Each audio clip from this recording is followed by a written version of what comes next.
Well, to be honest with you, I'm pretty disappointed. I felt, just talked to the team, I felt, we played maybe 25 minutes, played hard, and I'm not taking anything away from Colgate, but I just thought we had a poor first period, first half of the second period, and we just weren't responding. I was just disappointed. This is our barn.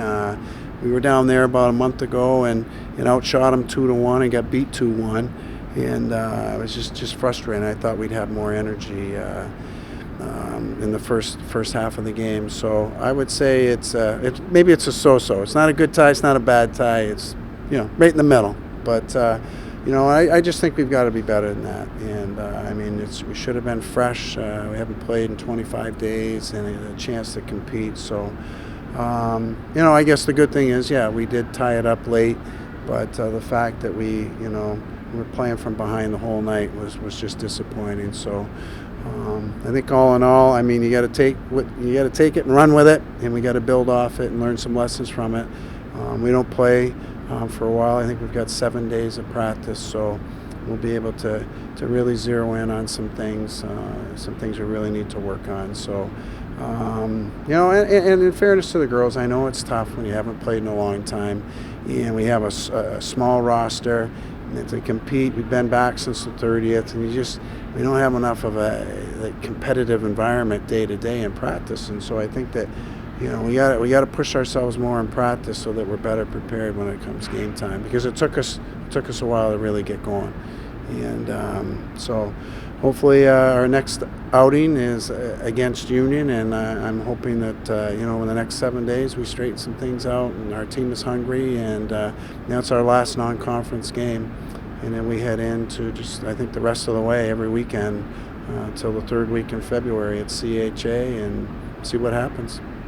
You mentioned closing out non-conference play here. What are a couple things that you can kind of hone in on as things that maybe you have a good start to conference play, but in order to get over the hump here coming down the stretch that you guys really need to focus on?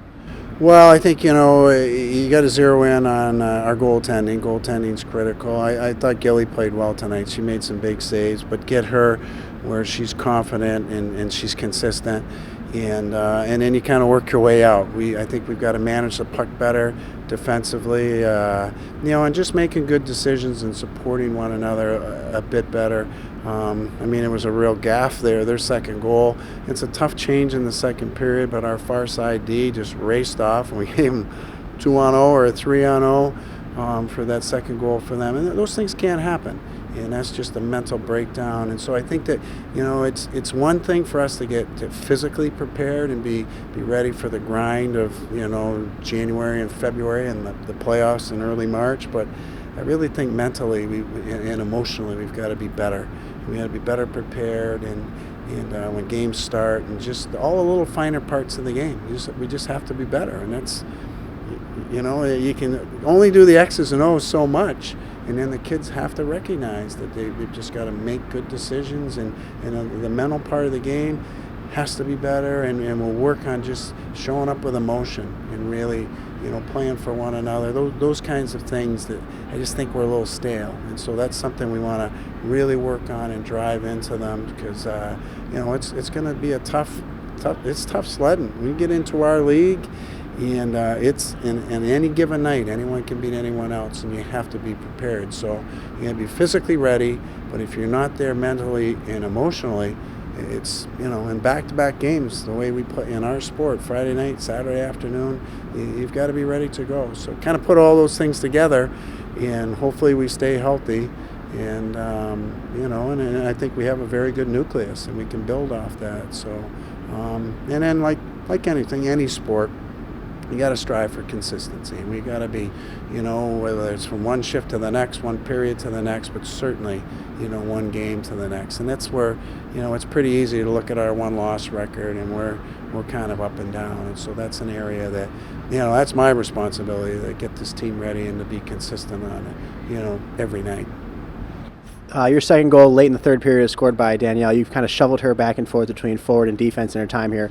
How nice is it, you can put her up on that forward line and her to be able to come out with a goal tonight in an important situation? Yeah, that was a huge goal. I believe it was her first of the year. So, the way it works is that it is easier for a defenseman to step up than for a forward to go back. And I think we just felt Danny has a very good skater. She got good speed, and obviously she had a good shot there tonight. And that line played well. They generated a lot of opportunities, so they were due to get one.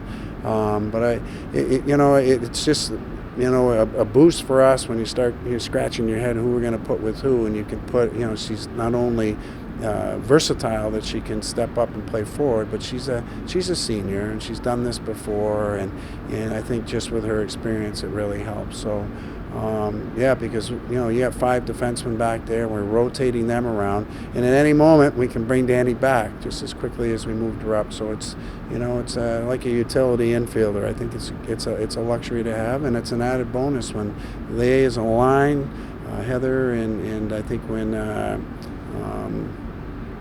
Laurence, sorry, I got to think of Laurence, and but Morgan was out there too with that line, and Sarah a little bit as well. So they were kind of rotating 5 girls in there, but I thought Danny and Heather were the 2 that were out there all the time. They did a good job. So because we're going to need that, we're going to need their experience, players like her as we get down the stretch.